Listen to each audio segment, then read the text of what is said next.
আজকে Chinese rice হচ্ছে, তাই আগে কড়াই তেল দিলাম। কড়াই তেল দিয়ে তেলটা একটু নেড়ে দিচ্ছি। তারপরে আমি ডিমের দুটো ভুজিয়া বানিয়ে নেবো। ডিমটাকে দিকে ফাটিয়ে রেখেছি নুন দিয়ে, আর কিছু দিইনি আমি।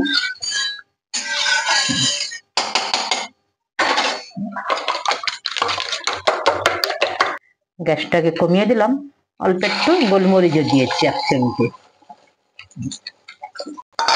এবার আমি নেড়ে নিচ্ছি।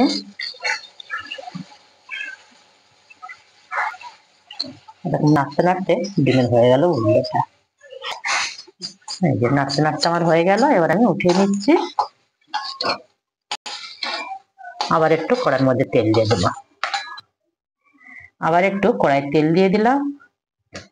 এবার তেলটা গরম হলেই আবার দিয়ে দিচ্ছি রসুন আর একটা কাঁচা লঙ্কা কুচি।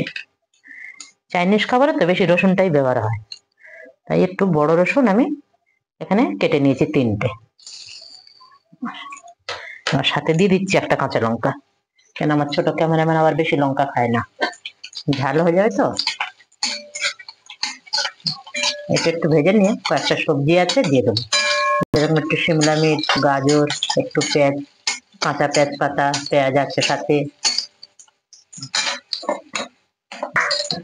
এবার দিয়ে দিচ্ছি গাজর। গাজরটা এই জন্য আগে দিলাম, এটা শক্ত সবজি তো, তাই একটু 2 মিনিট নেড়ে নেবো। তারপর দেবো শিমলা মির্চ আর পেঁয়াজ পাতাটা।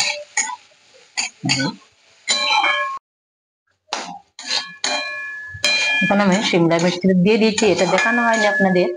এবার নেড়ে নিয়েছি 2 মিনিট। এবার আমি এখানে পেঁয়াজ আর পেঁয়াজ পাতাটাও দিয়ে দিলাম। অল্প একটু নুন দিয়েছিলাম আগে, এখন আর নুন দিচ্ছি না। আবার ভাতের সাথে এই নুনটা দিয়ে দেবো। এটা আরো 2 মিনিট ভেজে নিচ্ছি আমি। এবার একটু হালকা নুন দিয়ে দিচ্ছি, আর সয়া সসেও তো নুন থাকে, তো একটু নুনটা কম দেবো। হালকা দিয়ে দিলাম। ভাতে একটু আবার নুন দিতে হবে। এবার আমি ভাতগুলো তুলে দিচ্ছি, তেলটা আমার ভাজা হয়ে গেছে একদম।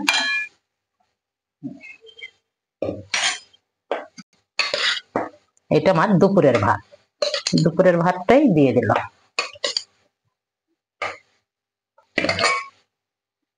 অল্প একটু নুন দিচ্ছি,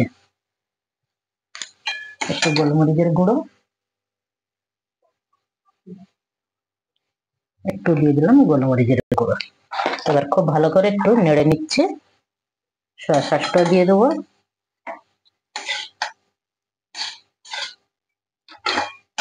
এখানে 1 চামচ দিয়ে দিচ্ছে সয়া সস আমি, বেশি দেবনি, তাহলে বেশি একদম কালচে লাগবে।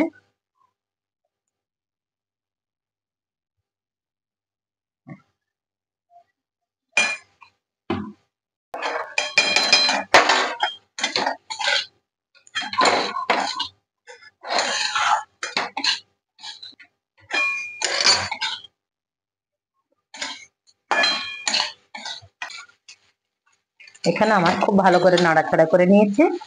এবার আমি ডিমের ভুজিয়াটা দিয়ে দেবো।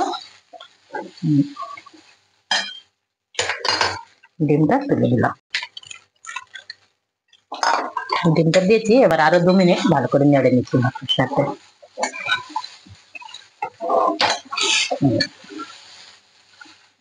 চলো আমার হয়ে গেছে। আবার গরম গরম দিয়ে দিলাম খেতে।